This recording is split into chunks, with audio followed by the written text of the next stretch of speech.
world title, as we call it. We still don't know if Rollins is healthy. We're going under the assumption that Rollins is healthy and can work a Mania main event. But that's an assumption at this point. That's all we know at this point, right? Like, that's it. Yes. We cannot with 100% certainty book on that. Seriously, I'm sitting here crossing my fingers in hopes that please stay healthy, because I'll tell you what, Seth Rollins cut one of the best promos of his career on Monday night. It was a spectacular promo that he gave with Cody Rhodes standing beside him in the ring. So I'm hoping he can go. Again, I just can't say with 100, like, I'm assuming he's going to be able to be good enough to go. And in a world where not that long ago, Cody Rhodes was able to smoke his mirror way through a match with Seth Rollins with a torn pectoral muscle, my guess is they could at least smoke and mirrors a match enough if Seth isn't 100%. So in terms of that title picture, Elimination Chamber starting to come together. We already know Drew McIntyre, Randy Orton, Bobby Lashley, LA Knight for the 6 participants. The other 2 will be decided this week, Miz or Logan Paul, and KO versus Dom Dom. None of those names excite me to main event a WrestleMania. Drew McIntyre has been on an amazing run. He's been on one hell of a run. We've talked about it might be the best story going on Raw right now. But we've seen that interaction with Seth. We've seen those matches. We've seen Drew come up short. I would expect him to do the same. To me, the other Mania main event I want to see is Rhea and Becky.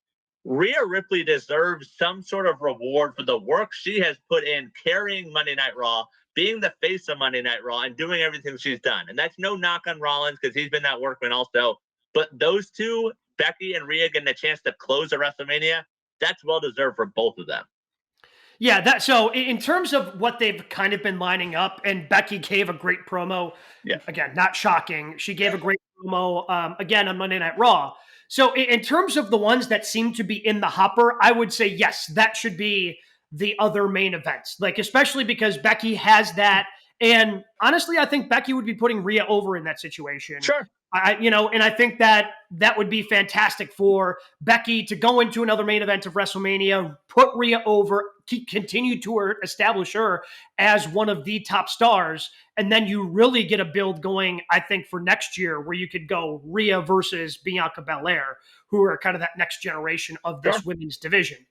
But honestly, the thing that I think excites me the most at this point is, as I mentioned, you do Roman versus Cody night number 1.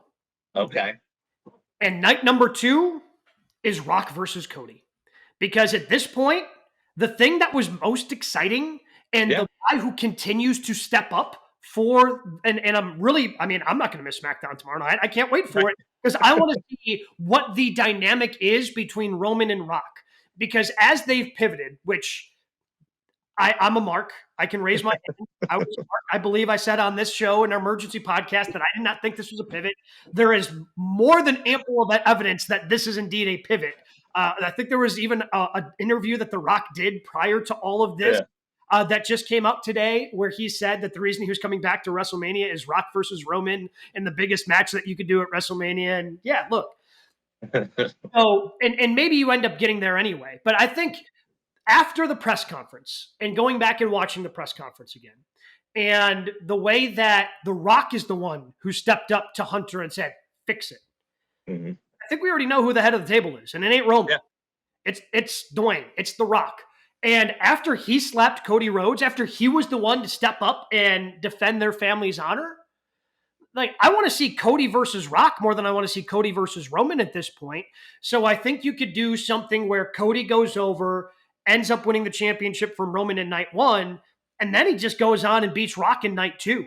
Because that's the match I really want to see, where Rock, just completely demolishes Roman Reigns, talks down to him in the ring. You can then set up that match for later down the line, because I think Rock is going to at least be peripherally around with his job with the TKO board. But Rock versus Cody seems to be, to me, to be where this money actually is.